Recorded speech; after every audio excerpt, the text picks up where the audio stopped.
took years and years and years, finally figured out what worked for me, and just got really freaking good at it. And I do it over and over and over. You got to pick one and you got to get really good at it and like help me narrow down.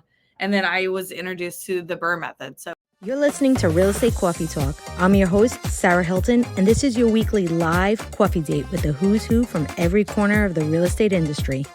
Jessie Lang, welcome to Real Estate Coffee Talk. Thanks for having me. Cheers. Thank you. And please, because we can't help if you're watching live, but look at this kitty. Gotta introduce the baby. Who is the baby? So this is Pickles. He is a foster. He's about 1.5 years old. You guys, he's available for adoption here in Columbus, Ohio. And the fun part, he has 3 legs. Look at him. Look at this little guy. I can't take it. I He is know. so cute and so chill. He's not Bart. Oh, no, he's crazy. But Yeah. he's, Well, you know what? he didn't get a lot of training. He didn't get a lot of training, but with a little bit of training, he'll be good. So Now, was he born with the 3 legs, or he had some kind of accident? when we found him, his leg had been broken for some amount of time, and the vet said they couldn't put it back. They just had to take it off. You know, there's a little dog in my neighborhood that has his front 2 and then the back 2. The wheels. Like, yeah. I love that. Super cute. All right. Well, we could be here all day talking about I know. You guys, I'm using my real estate platform to also get animals adopted. So if you guys need a little Pickles or some cats, we got you. Yes, please. Because how can you resist that? How can you resist? I can't even. Well, let's talk about real estate. Let's do it. That's almost as fun. All right. So Jessie, I'm super. I mean, I definitely say this every week, but I only have people on that I'm excited about. So I'm really excited to talk to you and hear about your journey and all that. But tell us just a little bit about you. Yeah. And what you got going on. Yeah. So Jessie Lang, I am a buy and hold investor and also a real estate coach. I live in Columbus, Ohio. Long roundabout way of how I got there. We may get into my story, but I'm originally from Austin, Texas. And so I'm in Columbus for the real estate. And I started full-time about 6 years ago now. And in the last 3 years, we've grown our rental portfolio to like 70 doors using the BRRRR method. So that is what I have gotten really good at. We self-manage everything in-house. So BRRRR method to self-management, and that we're here to talk about how one strategy has led to success. And for me, that's it. I took years and years and years, finally figured out what worked for me, and just got really freaking good at it. And I do it over and over and over. And that's actually the thing that stuck out to me the most when I was like going through your stuff and learning about you was one thing, because I just in general in life, I'm a spaz, and just like I want to like try a little bit of everything. And it's true, like you're constantly spinning your wheels if you do too much, right? And even on the residential side of real estate, I put something in my Facebook group yesterday, or someone posted something about what is like a mistake you think you've made. And I've definitely seen that just on this side is people just trying little bits of every type of like marketing or strategy, but not like committing to one thing until it's successful, right? So that's why I was like the most excited about yours. All right. So tell us kind of like where everyone loves Austin, first of all. So, but you went opposite. I know. I grew up in Austin, Texas, and every time I tell someone that I moved from Austin to Ohio, they're like, literally people's face drop, and they're like, "Why? Why would you do that?" So, I will say, Columbus, Ohio is. No one knows this. We have 1 million population, and just past San Diego is like the 13th biggest city in the U.S. Oh my gosh! No one knew. No one knew. It's fun. It's young. We have, OSU campus is here, 50,000 students, like huge university, capital city, blue dot, red state, like so many similarities to Austin, so many similarities. Right. Except you guys get winter, right? Well, you know what? Seasons are All nice. seasons go. Seasons Yeah, are yeah. nice. And it's not That's 1,000,000 degrees in the summer. So you could actually like kind of enjoy the summers. right, So right. um Okay. long story short, So, yeah, I came to Columbus for a job, like a W-2 job. Not yeah, I was there for 18 months and the whole time was going to real estate meetups and was like, how can I make real estate of a full-time job? Because back in Austin, I got a taste of real estate. I bought a condo right out of college. I had roommates there. I was like not really taking it seriously. I didn't realize that like real estate could actually be a career. yeah, Yeah, until I started going to all these meetups here in Columbus. And then from there, I was like, okay, these are normal people who yeah, are creative, who have, you imagine like real estate investors with like Lamborghinis and like all, mansions and all this. And I'm like, I didn't right, really relate to that personality wise. Like, I just want to like have a bunch of pets and do what I want right. when I Right, want. You know what I mean? So, um, I don't know. It like never clicked that it could be a career until these meetups, meeting just normal people. And then the job I came to Columbus for ended up leaving after 18 months. We've been here 7 years. oh my God. Yeah. Yeah, and I think what you're saying is good when you say it, you don't think of it as a career because I don't know, I can't speak for you, but sometimes when I think of real estate investors or real estate investment, it seems untouchable because you just think that must cost a lot of money to start Yeah. investing, or you see people who own 60, 70 properties. Like if I saw you, and this is why I want to get into your stuff. If I saw Yeah. you that this girl owns 70 something properties, I'd be like, that's just ridiculous. I mean, how would I ever get there? So that's what that's why I think you don't think of it as a career at first, because it really just seems like a different dimension. Yeah. So where Honestly, did you start? Oh, sorry, go well, ahead. no, I mean, I grew up lower middle class. My families were, both parents worked and had the same job forever and ever and didn't really get promoted and just kind of went to work and got paid. And that was that. Right. So I never had aunts, uncles, family, friends. No one was investing in real estate. So I've like really honestly felt like I was making it up. And I bought my first house in 2013. So it was kind of before like the age of the guru, the age of YouTube. Like I literally just felt like I Yeah, was making the whole thing up. right, right. Yeah. And so you bought that first condo. So when did you start to like start with the investing side of it? Be like, all Yeah. right, I'm going to try my hands at this. So the first one, I just knew you're supposed to buy real estate. I graduated college, was like, hey, this is what you're supposed to do. I found the worst condo you could ever find. It was like the cheapest thing on the entire MLS. I was like, Yeah, I'll take that one. yeah, And spent literally my life savings. You guys, like for a owner occupant, FHA 3.5% down. And the condo was 92K. So with closing costs, I think I was like cash to close like maybe $3,000. Like, but so that's you a lot when you're right out of college. well, it is, but also it is accessible. Yeah, You know yeah, what I mean? And of course, that's owner occupant. You're not walking into an investment property with 3.5% down. But to start off, and I was renting out the rooms. I was yeah. like totally house hacking. I was renting rooms. People were paying me. They paid the mortgage. I think I like paid the utilities, and that was that. Gosh. Yeah. So So that that's what got you excited about well, it. I saved a bunch of money. My one of my roommates at that time was I say roommate, but it was my partner at the time, Yeah, and we split up.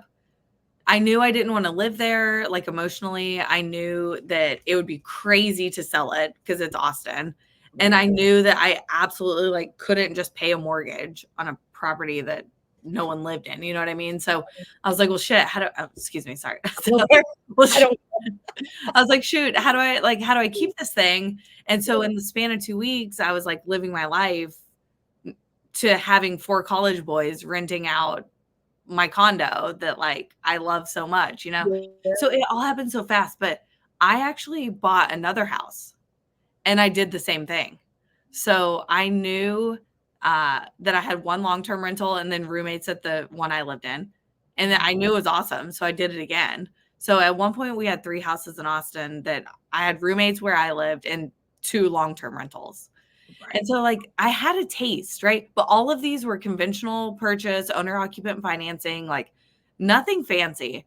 And you can buy really, I mean, a lot of agents here, like, you can buy about a house a year. So it was kind of slow. Like, honestly, it was pretty slow. So if you're looking to like do something quicker, not like that probably isn't the strategy. But if you're looking for like slow and steady, low down payment to get started, like house hacking is a great, great way to do it. Right. And I would think you learn a lot. I've been telling my son that because he's just about to leave for college. And I'm like, the cost of room and board is outrageous, right? Yeah. So I'm like, Yeah. okay, first year, whatever. But I'm like, after that, I mean, the part Charlotte's expensive. The part of North Carolina he's going to school in is a lot lower entry. And I'm like, man, there's these houses for 250, or there's like you said, condos, right? They're cheap, and luckily boys care even less what they're living in. It's like, and I was like, I'm telling you, save your money over the summer. You can buy one of these houses, and and that's like a good way to kind of like get into it, get the process. Totally. But okay, so once you had all that, you got to Ohio, you had the job, and you didn't have the job. What made you be like, all right, you went from not knowing that this could even be a career to be like, all right, this is a career I'm gonna face. Yeah, so it was that I had had a taste in Austin, and then I was just meeting people and hearing their stories and seeing like what was possible. And the job, like, it was great. It got me to Columbus, but I learned pretty quick into it was like not going to be my career. So my ears were open for opportunities. And so I'm seeing, like, I didn't know what wholesaling was. And so through my local RIA, like Real Estate Investor Network, I learned about wholesaling. So that is what I did when I was starting. And wholesaling, I got my real estate license, which I have since let lapse. I was dabbling in Airbnb. We had some rentals, but I was like buying them the wrong way. I wasn't using the BRRRR method. And so I was like, honestly, all over the place, like all over the place. And I did that for 2 years, and we made money. Like I made money wholesaling, but I wasn't keeping real estate. Right. So it was an active income. Just like if you're a real estate agent for someone else, it's active income. You're always looking for the next job, right? The next client, the next deal, the next listing, the next buyer. So you're always looking for the next thing. And that's how it was when I was wholesaling. That's how it was when I was an agent. And I mean, honestly, I was a terrible agent. I was so bad at the paperwork. Like someone would be like, "Oh, can you make an offer?" I'm like, "Ugh, I really don't want to." It's what I love about that though is like, especially now, real estate has been changing a lot. Like, yes, residential type sales stuff. But the great thing is, like, in the world of real estate, there's really so much you can do, right? So much. And I got a real estate license, and I didn't think I was great either because I didn't like it. You know what I mean? I didn't like the negotiation. That's the part I hated. Like, I was all excited to do all the marketing up until when I got the client. And I'm like, oh, you want to see it? Oh God. So like that's the kind of stuff. But that's why I love real estate. Like there's so many different things you can do. Yeah, right? Totally. So okay. So you were kind of like going around in circles, for lack of a better analogy. No, literally going around in circles. Like I do say now looking back, like it was a great foundation because I'm, well versed in a lot of different aspects of real estate, but like tangible, it didn't really get me anywhere. Right. Yeah. More like I kind of call like 2 years of education, and we made some money, but like real estate is made, or wealth in real estate is made by holding, period. Flat out. Would argue with anyone all day. So unless you're holding real estate, like you're just going to be working for someone else forever. So it was in January 2021 that I got really serious, because at that time we had 11 doors, but we were like putting 20% down. I was like not buying it the right way whatsoever. So I was like limited on what I could buy. It was like going so slow. It took years to buy 11 doors. And then it took 3 years to buy like 60. That's crazy. Well, and at that time, I remember just dealing with like small investors during 2021, and it was nuts because Yeah. if you were going to buy them on the MLS, I mean, first of all, the big box investors like what's their name? I always want to say Blackfin, but that's the restaurant, and which is the big. There's a big BlackRock or BlackRock. Yeah, I remember getting a bunch of offers from those people. So, I mean, that was a crazy time if you were just doing like on market stuff, right? yeah. So, so you had 11, you got 60 in the next 3 years, right? So first tell us what it like, I guess, how you came to realize that the BRRR method was the right one. And then also tell us what that is. Yeah. And then how you started. Yeah. Like going for it. Yeah. So I knew that like buy and hold rentals was the way to go, but I didn't like at this point, the first condo I bought in Austin, I had owned for 2013, 28. I mean, over 5 years. And I had seen the like value growth. So I'm like, okay, like obviously this is how you make money. Like this is like real money. This isn't a commission check or whatever. Like this is like real money. Yeah. So I knew long term was the way to go, but I was saving 20% down, which was taking forever. So I got a mentor. Honestly, I got a mentor who was like, Jessie, you're doing way too much. You got to pick one. You got to pick one and you got to get really good at it and like help me narrow down. And then I was introduced to the BRRRR method. So it's buy. It's like, think of it in a circle. Buy, renovate, rent, refinance, repeat. Okay. Real quick before we get into I'll those. break it down. Yeah.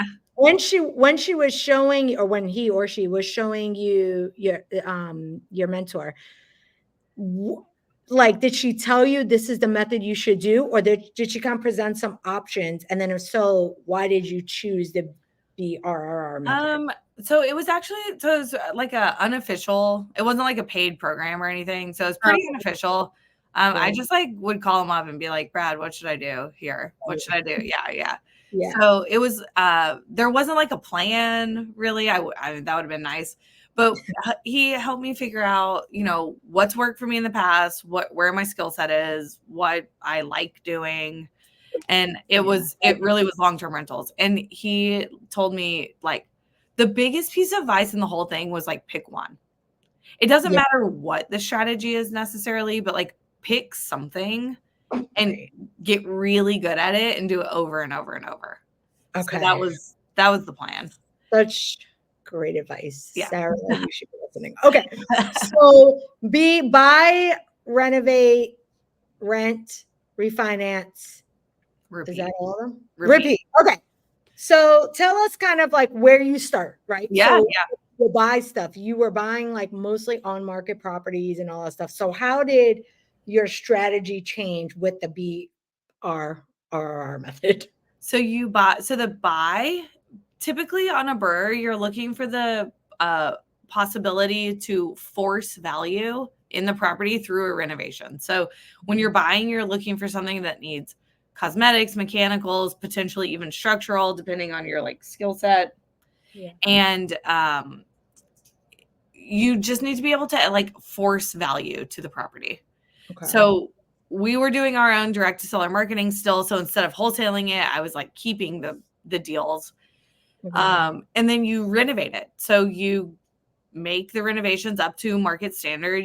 Same way as you would run comps for on market, you kind of run comps to like rental comps. So if, sorry, Pickles is having a moment. If, you know, everyone else is doing granite in that neighborhood, you do granite. If they're doing LVT, carpet, whatever the comps are doing, that's the level that you renovate up to.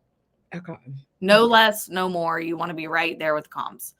And then you get it rented. So the loan type that we're using on the refi does require that the property is rented first and like has a signed lease. So get it rented at market rate. And that's another way to kind of force value, especially if you are buying in like the multifamily space. A lot of those are valued based on the income approach, as you know.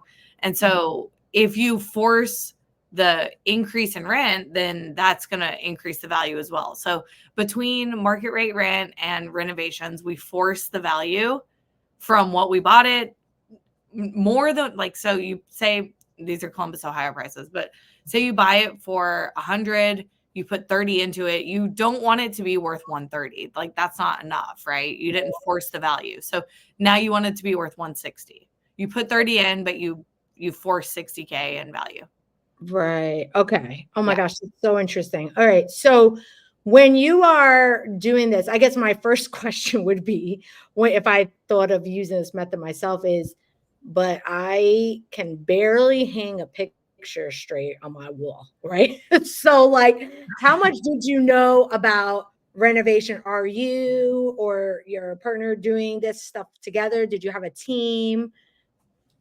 So absolutely team everything. There is no way on earth that you could convince me to get out there. And we DIY. I love DIY. We have every tool you can imagine. Like I do it at my home, but no way that it makes sense for me to be personally out at a property. So it's all about team building, you know, your subs, your GCs, your occupied maintenance handyman.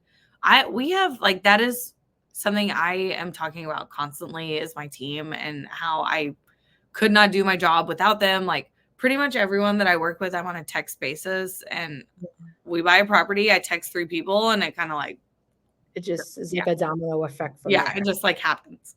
That is so cool. Okay. So you buy, you renovate, I mean, rental, I would think is pretty standard, right? And then you refinance. So how long do you wait? Like, is there a certain period of time you have to wait before you get it refinanced? There is, yeah. So we're like a 3-month seasoning with the DSCR lender that I'm using, and I almost never run up against the minimum because we're doing decent sized renovations. And sometimes when we buy a property, it's not only the property that's distressed, but it can also be the situation. So like we'll buy something knowing that we'll have to have an eviction, or knowing that the tenant gets an extra 30 days or whatever. So sometimes if it's vacant, we're starting construction the day after we buy it.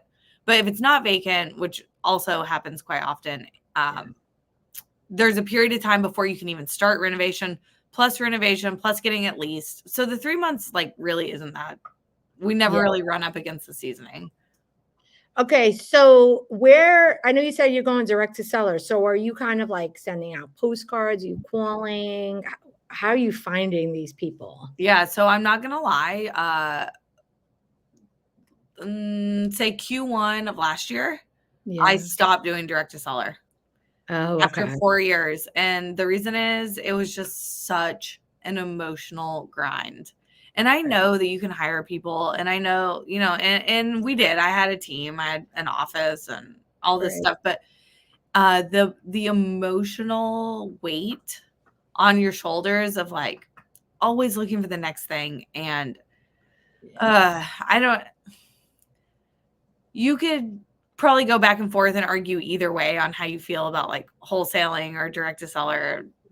Like ethically or morally, you know, whatever it is. So when I stopped, this huge weight lifted off my shoulders. So now in the past, like probably 5 quarters, we buy from the MLS and from other wholesalers. Oh, okay. All right. And I would think that's easier. It is easier. Yeah. I mean, we're getting a little bit more, we're getting a little back into direct to seller. The laws have changed since I was doing it. So no SMS, no cold calling there. I mean, you weren't supposed to before, but they've like really, really cracked down now. Right. And so we're looking at like direct mailers,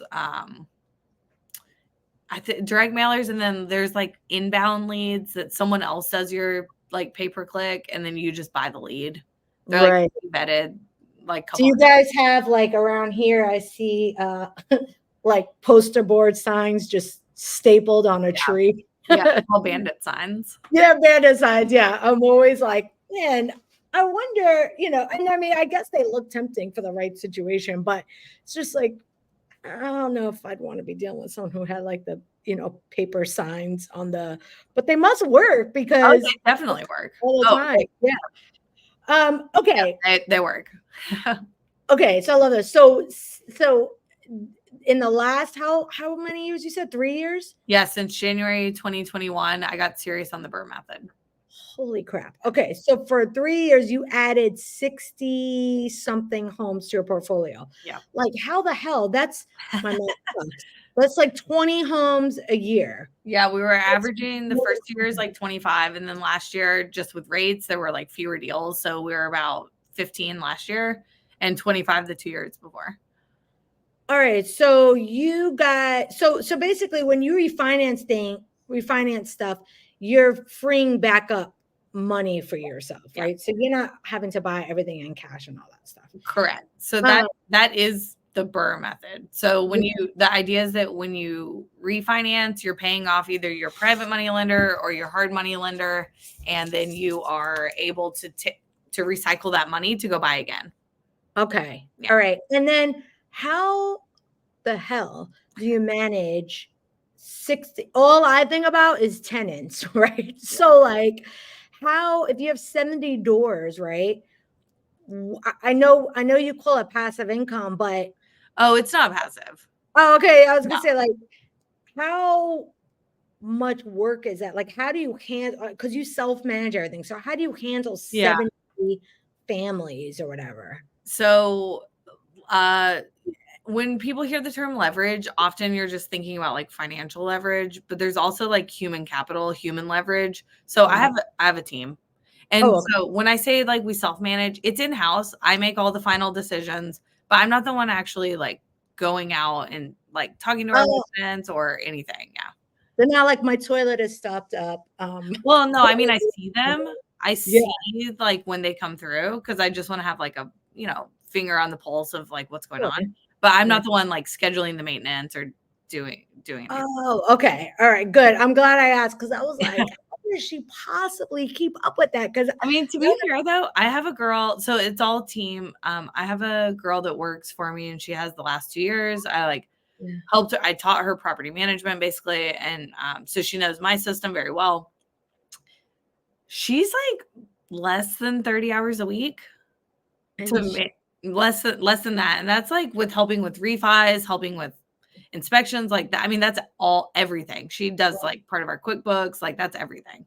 oh my God. Okay. So in the last, as you've begun to like accumulate all these, I'm totally off my question. I'm totally off because I'm just asking you questions as they You're come to me. okay. But like, as you've grown this business, right?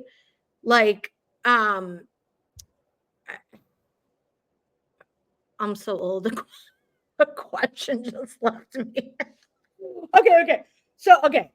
I guess as you've grown this business, right? Like, how where do you like end it? Do you always just hold on to all these? Do you ever sell them off as part of your strategy? Like, where does it go, I guess? Yeah. So we do sell properties. Some of the early ones before I learned the BRRRR method, we call like the early mistakes. Yeah. So I've sold off some of those. We'll refi if something makes sense. If Okay. there's something, I mean, I don't know. Are pretty much the bottom performing 5% of the portfolio I sell every year, which is like 1 to 2 properties. Oh, okay. And then we kind of like trade up to something that is more current with our like current strategy. Right. And are all of them like for lack of a better word, are you really looking at like the price of the house or is it more about um I guess the net from like the rent to whatever it it costs you? Like is it just based on numbers or are always going for like those I mean, I hate to like lower income neighborhoods like what do you look for? So there is definitely a benefit to having multiple properties in the same area. You know your numbers really well, you know the resident pool, you know what to expect. So we have a lot in similar zip codes, similar neighborhoods, like even like the same street. Right. Um, so I obviously look at neighborhoods. We're in the affordable housing space, so I, we're on par with what is market rent in a neighborhood. Yeah. So you just know those neighborhoods Yeah, well. we So know. Yeah, I know it really well. But we also have like a buy box. We have underwriting criteria. I have like a custom BRRRR calculator that I use that our students all have access to, and it's designed to, you put in the inputs and then it kind of analyzes both short and long term, which is critical because I think so many people overlook the long term. And it's like, well, this is going to cash flow $100 a month. Like, okay, cool. It's going to gain $10,000 in appreciation every year. right, exactly. So then it's Yeah. just a different way of looking at it, Yeah. which I feel like, and I hope agents don't yell at me, but one thing I've noticed on this side is like this is a very short-sighted Yeah. like niche It's of real transactional. estate. It's Yes, transactional. Yeah. yeah. Okay, Lizzie said, what makes a property bottom performing? Is it cash flow, appreciation? Like, what are some of the things that you kind of count against that? The, maybe a bad question, but I just like sell my headaches. Oh yeah. Like, Okay. yeah. No, I mean, not a bad question, but a bad answer. Like, is Yeah. it based solely on the numbers? No, not always. Like, is it based on a headache? And then if I have, uh, enough Yeah. equity there to Yeah. turn around, if I could sell one and go buy five, Then it's worth and it it's to me. giving me a headache and it's taking my time, I'm gonna get rid of it. Okay. Yeah. Okay. That's so good. Okay. So here's what I really want to get into. And I know you teach about this. So I want to learn more about what you're doing with that. But real estate on the residential side has been challenging in the last couple of years. And recently, I don't know how much you know about that, but there was like a recent NAR Oh yeah. ruling settlement. Yeah. So, it's gonna I'm not saying this in a negative way. It may get a little sticky, right?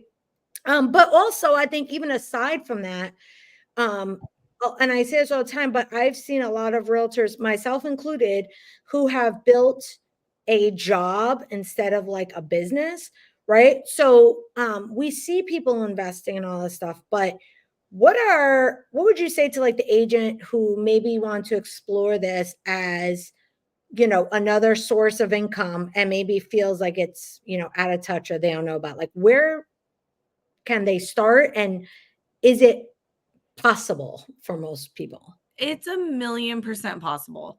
And being an agent, you're actually like, you have a huge head start because you know your market, you know how to run comps, you have, some idea of renovation. Maybe your clients are doing, full cosmetic, full mechanical, more flooring and paint, but you have an idea of kind of what goes into a renovation.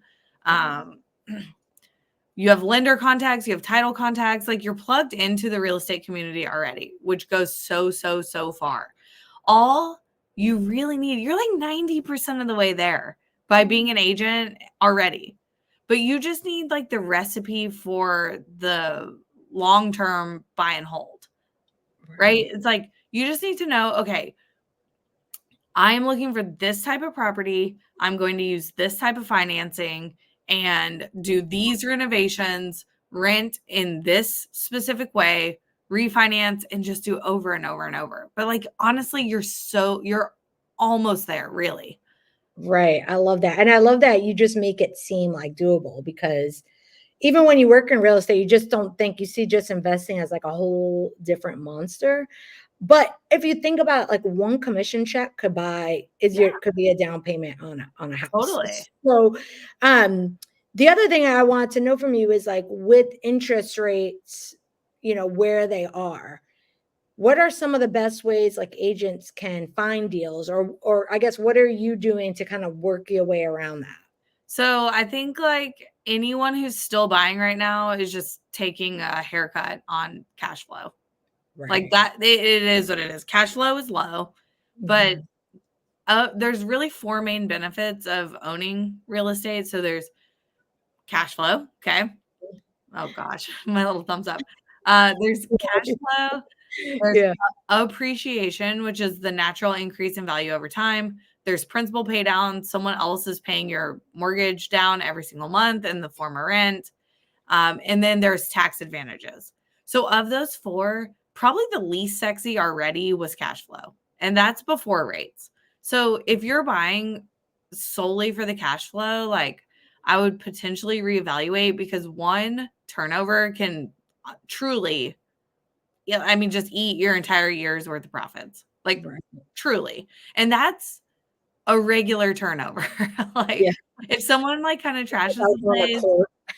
yeah, Yeah. without going to court, exactly right. So, I mean, if you have a roof that needs done, like see a cash flow like that, it was, you know what I mean? Like it was gone. So we're already really underwriting with cash flows like the icing on the cake. We don't count on it. Yeah. And that, if you are hearing that and you're super offended, talk to anyone with a sizable portfolio. Like Yeah. cash flow is not the reason you buy real estate. Right. So the other advantages though are huge. And so the question was, what was the question? Oh, about the interest rates, like Yeah. basically, like, should that stop No. people from buying now? No, Okay. absolutely not, because rates are going to fluctuate, right? In the last years, we've seen more volatility than usual, but if you look further back, like there's been peaks and valleys forever. And Yeah. so if you don't buy at today's rates, you don't control the asset for the time when rates are down.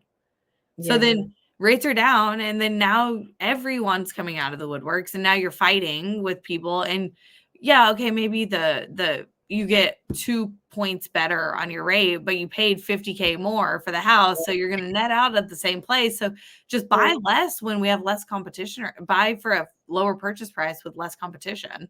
Right, Hey, right. Makes it so much easier. I think, like, it all shakes out somehow. it all shakes out. And like If these honestly, rates go down to 6, 5, forget it. Like, Charlotte, I don't know how it is in Columbus. Charlotte has such low inventory yeah, that things are still selling. We did see a little, like, shakiness when the rates were first going up, but now it's like it doesn't matter. How homes that are well priced in good neighborhoods are still selling. they're still selling. First day on the market, 101% of list price. So yeah. Okay, here's my other question for you, just as someone who would be mildly interested in doing this myself, is Why mildly? Why I mean, no, mildly? I would say I'd be very interested. It Yeah. scares me, like all the number stuff. I'm so not a numbers person, but for the same reason, it's so dumb. No, I'm working on my positive mindset this year, but it for the same reason, it feels a little bit like a hot stove. You know what I mean? Like so out of touch. So obviously, I need to join your class or whatever. But I'm 40. How old am I? I'm 41 or 40. I think I'm 42 now. Okay, so I'm 42. So literally, I was just in the shower the other night, just thinking how fast the next 20 years will go. Yeah. And I'm like, I grew up very much like you. My parents didn't own a house. Everyone just went to work, came home from work. You know what I mean? No one was trying to move up the corporate ladder. Definitely no one talked about investments, retirement, nothing, right? Awesome. So yeah, so when we talk about this stuff, it feels a little scary. So okay, I'll say I'm very interested in it, right? Good. My question would be, when you are first getting into this, since you're not looking for cash flow, how much cash should you have on hand to like basically make sure you don't drown should something go wrong your first couple of years? Yeah, so that's a great question. We like to see 10, so down payment wise, 10 to 15% of your all-in cost. So Okay. that's going to be market dependent. You know, here in Columbus, you can really get away with 10 to 25,000. Okay. That, you know, and the idea is that's your down payment. You refi, you get it back. Right. You Right. do it Yeah. again. And so you of course need some reserves. The more properties you have, the more reserves you need. Right. There's, you know, people go back and forth. You could argue a bunch of different strategies. We keep 6 months. Okay. Yeah. And for our portfolio size, that's a lot of money. So I have some people yelling at me. It's like, Jessie, like you got to leverage that. I mean, it's like 100K sitting in an Yeah. account. You know Yeah. what I mean? And she's like, you know, people are like, no, you have to go leverage it. But little risky. So, but when you're starting with one or two, I mean, that could be $5,000, $6,000, $7,000. Like it doesn't have to be. So it's doable. Yeah. I mean, Okay. that's, yeah. If we're talking, you know, in commission checks, Yeah. I you get get it. three I don't know, Charlotte, you guys are crazy. Yeah, I mean, we're looking probably average price point 450, 500,000. So your commission would be even at 2.5%, you're at 10 to 12,000. Yeah. So just don't go below 2 commission checks, put them to the side and Right, you can start right. acquiring. Yeah. Okay. Oh my gosh. I love this. Okay. The other thing I guess I would have is, so when it comes to like the headaches, right? Or the tenants that come into these places, what are some things you've learned over owning 70 homes about kind of what you should be looking for when you do have occupants inside? How do you handle It's all comes down to expectations. I right? like intentionally try to scare away people that can't follow directions, or everything we do is digital, online lease signings, online rent payments, online maintenance requests. So I'll we push everything online, and if you like you can't keep up, like Yeah. we'll try to help you, but yeah, we really Yeah. try to like set the expectation of how this relationship will be. And, Right. proactive inspections, like if you're not okay with someone coming over every 6 months, then like I'm telling you that now that it's going to happen. Yeah. So it's not going to be a surprise. The Yeah. the whole thing is just avoiding surprises. And if someone gets all the way through the process with us, then they're going to be a good fit. Is it perfect? Absolutely not. We've had some real bad residents, but we Right. do we do a pretty good job screening overall. Yeah. And you've probably learned like the questions to ask and Yeah. the things to put them through. Okay. All right. Hold on. Let me look at my thing and make sure. Because I totally went off script. Okay. So we're done with all that. All right. So now the fun part. Tell us about what you do on like the teaching side, like this Yeah. thing, and you helping agents and coaching them to Yes. kind of do this for themselves. Yeah, so we actually I don't only teach agents, although I was an agent myself. Yeah, but anyone who's interested in getting into real estate, and like I said, the key if you already are an agent is like you're almost there. You're so close. So I actually love working with agents because they come in with like really good foundational knowledge, and all I have to do is like give you the pieces, and then you just like you run the process. And so I've seen agents with like a lot faster success. Not saying if you're not an agent, you couldn't also be successful, but just you kind of have a head start, right? So we teach people how to buy and manage long-term rentals. We have 2 different offers. So you can join like a 90-day challenge to buy your first rental, or you can join the mastermind, which is designed to get you to the place where you're buying 1 to 3 doors a month. Yeah. Okay. Okay. So with that, I mean, the other one's self-explanatory. I love it. I might buy it for my son. Okay.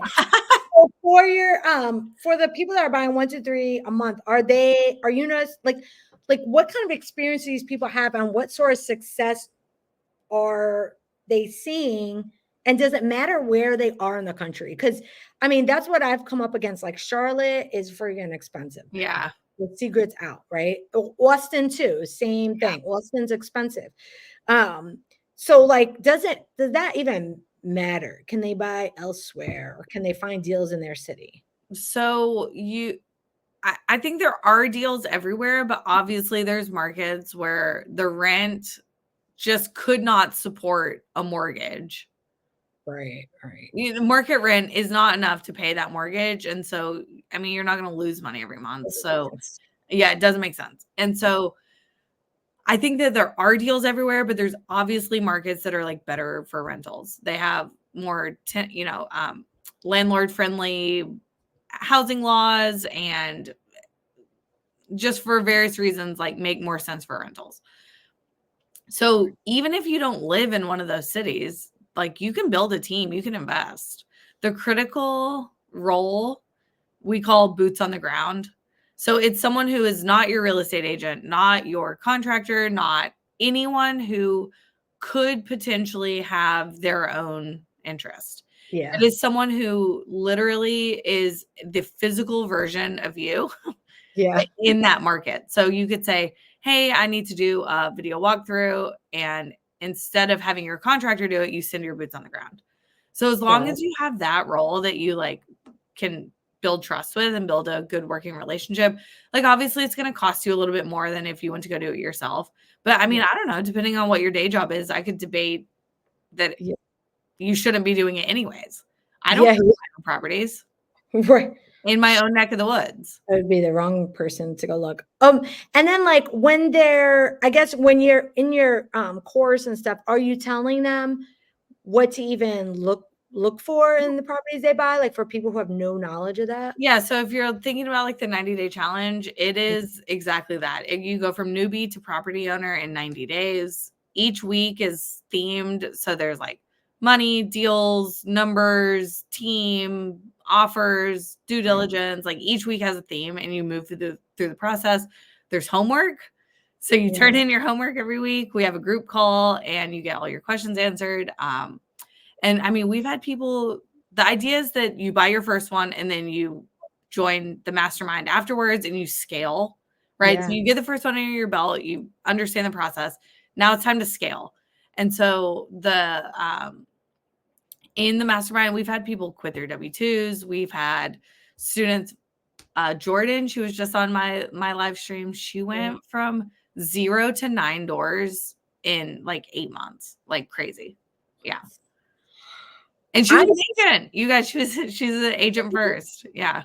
Oh my gosh. And like, is there like any common denominator between these like personalities or whatever? Or are you just or previous jobs, or you just seeing people from all over the board?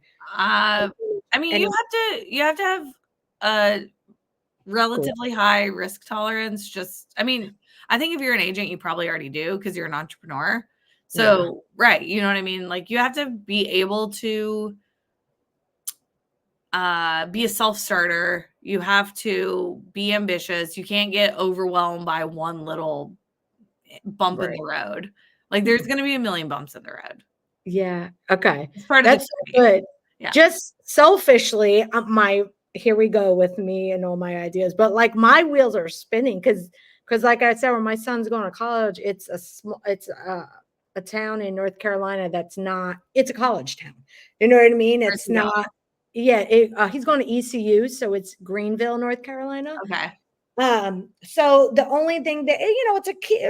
I don't know. I grew up in New York, so I'm like, oh, how cute. Even Charlotte to me is a small city, but like, the whole economy of the town is basically students. There's a medical school, so they have like stuff there, but it's school based. Yeah. But I was looking up homes recently over there, and like I said, they're like very accessible and nice, cute, clean homes for 200, 220, which is, you cannot even find that here anymore. Yeah, he should buy for sure.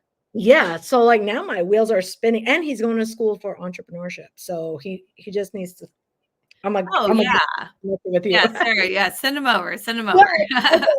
I love it. All right. So where can I know you said you have a guide for them, but tell them about where to find that, because I think people will definitely be interested in that, including myself. And then I know you have a Facebook group and stuff. So tell us everywhere we can go and stalk you. Yeah, come stalk me, please. You would not be my first stalker. I have a couple self-proclaimed stalkers. It's fun. It's good natured. So we do have a Facebook group. It's called Unlocked. This is my little logo. I love it. I think we're about to change the name, but right now it's Learn to Buy and Manage Long-Term Rentals. And the link will be shared with you guys. Yes. So I go live every single Tuesday, exactly similar to this. We have on guests, we have lenders, title companies. I do tomorrow we're doing top 10 tips and tricks to self-manage. So it's anything you need related to real estate. I go live. You can meet all my pets that are available for adoption. And yeah, exactly right. So we'll post that link, and then we'll also post the link to that 11-page guide from making the leap from agent to investor. All right, perfect. So they can find that link. Well, yeah, we're gonna put it in here. Yeah. Okay, perfect. And I'm gonna post it in here. Don't worry. But if you go to facebook.com/group/unlocked guide, that's the group. But don't worry about it. We're gonna put everything either in the comments or the show notes, you guys, and I'll email it to you So don't worry, everyone's gonna get it. But Lizzie, thank you so much for coming on. Before you go, let's do some rapid fire questions. Ooh, okay, I'm ready. This is my excitement at 40 something. Okay. Coffee or tea? Oh, coffee all day. All day. All day. Love it. When people say tea, I'm like, my husband doesn't drink coffee. I'm like, you are. Yeah. Superhuman. Yeah. Summer or winter? Summer. Me too. Yeah. Yes, we're twinning. Yeah. Books or podcasts? Ooh, books. I'm a big reader. It's so funny. I left my Kindle on a plane recently and I like ordered a new one, was like, it's gone, whatever. I put it at Lost and Found thinking it would be gone forever. Right. It arrived this morning to my house. No way. That's sent it back. Amazing. I know. I love stuff on planes. I know. I thought long gone. So got my Kindle back. Yeah. That's so good. My sister's a Kindle junkie. Oh, I struggle with a real book, like Kindle all day. Like I love bookstores. Okay, I don't read enough. I do way more audiobooks. It's hard for me to sit in one spot and read unless I'm like on a plane. Like my brain starts fluttering out. But my sister, she's like obsessed. If her Kindle disappeared, she would. Oh, I had a hard time. I overnighted one on Amazon. Yeah. Like to my hotel. That's how you know. Yeah. That's your hotel. Yeah.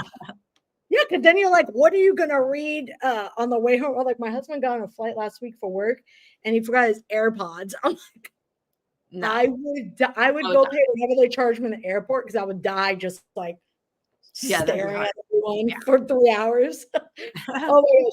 Well, thank you so much. Again, we're going to put all her links inside, but seriously, thanks for talking. Sharing your knowledge. I love watching your success and I love watching young people be super successful. Oh, thank you. I'm going to send my not as young as you think, but I'll take it. You just said graduating in 2013. So that's, no. But we'll take it. We'll just leave it there. We'll just leave it there. Well, either way, you look young. So, but all right. I will talk to you later. Thanks again for coming on. I'll talk to you soon. Awesome. Thank you. All right. Bye, Jessie. Bye. Thanks so much for listening to this episode of Real Estate Coffee Talk. If you enjoyed it, please take a moment to subscribe and leave us a review. It really helps. If you'd like to be featured on the show, you can get that information right in the show notes. Be sure to tune in next week for another new episode. And until then, keep your dreams big and your mugs full. See you next week.